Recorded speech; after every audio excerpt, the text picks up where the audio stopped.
Hello, Tanisha. We are back. Yeah, well, we try one more time. Try one more time. We ready?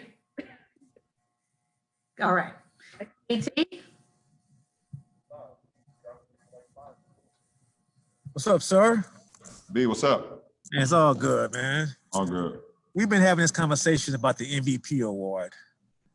And so my question to you is, what does the MVP award mean to you? And how do you try to process the idea that you are still a candidate, you haven't won it in a while, and what is the MVP to LeBron James?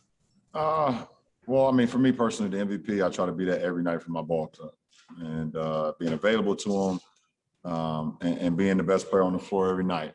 I mean, just being you rewarded that with that reward. It is something. It means something for sure. I'm not going to sit here and say it doesn't mean anything to me. And for me to be able to win it a few times in my career has always been special. And being in the running or hearing my name with some of the best basketball players in the league this year again, it would mean a lot. At my age, what I'm able to do, what I've been doing this whole season, what I bring to the table every single night on both sides of the floor, it would mean an unbelievable thing for me personally at this point in my career. So we should see where the chips may lay. Dave? LeBron, Kuz said that you probably should have 8, 9, 10 MVPs. You have 4. Is there a number that you feel like when you look back at X amount of seasons where you're like, I should be at 6, I should be at 7? Is there a number? I should have more than 4, I believe. But I don't, and I don't sit around thinking about it or crying about it, whatever the case may be. I just try to come in the next season and be the MVP and be talked about again. I bet, a lot of the greatest that played this game feel like they should have had more as well. If you ask any one of those guys, so this is another opportunity, for me, to be able to be recognized as the best player, for that particular season, and in this season. So hopefully I can continue just to play great basketball and see what happens at the end. Kyle? Hey, LeBron, to spin it to your teammate, Dennis is kind of in an interesting situation where the Lakers can sign him to an extension, and he said that he wants to be a part of this group, that he really likes the team, the situation. How do you think he's performing, especially in wins like this, through that situation where maybe some guys could be thrown off by sort of the career sort of big decisions looming? I think he's handled it great. I haven't got we as his teammates have got no sense of that he's been dealing with that. So he's been playing, coming to work, and he's been playing great basketball.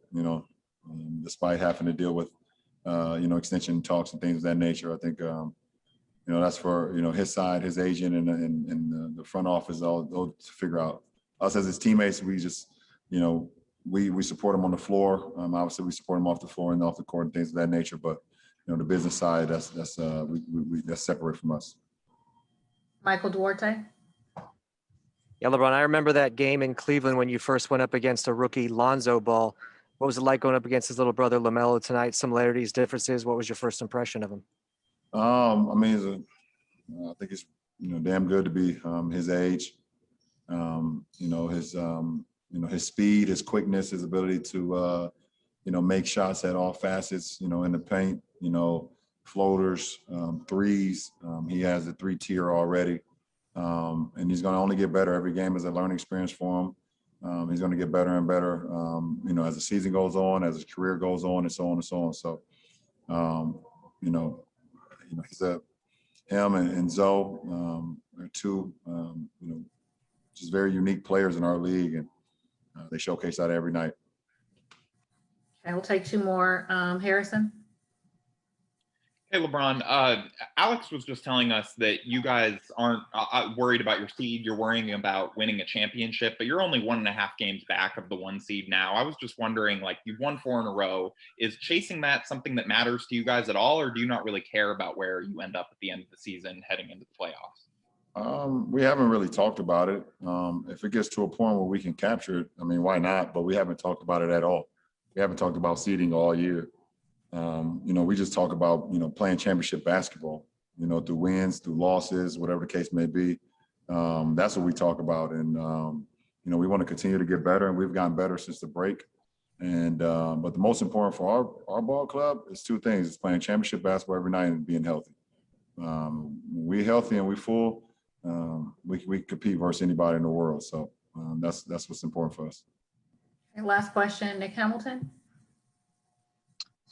LeBron, with you, you've always been a historian as far as knowing whatever sport that you've been a part of and being a baseball owner.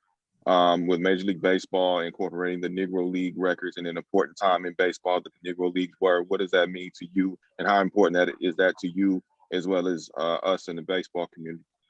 I think it's overdue, well-deserved, and kudos to the MLB on bringing those seasons, those players, those stats into the full landscape of MLB. Obviously, the Negro League was huge and produced so many great players, produced so many great moments in baseball history, and it deserves to be a part of the MLB. That's just it's unbelievable. I think it's a great thing what the committee did with the MLB on acknowledging that, on understanding how important that moment was, and knowing how great that will look for the future of the sport. So kudos to that. Thanks so much, LJ. Appreciate it.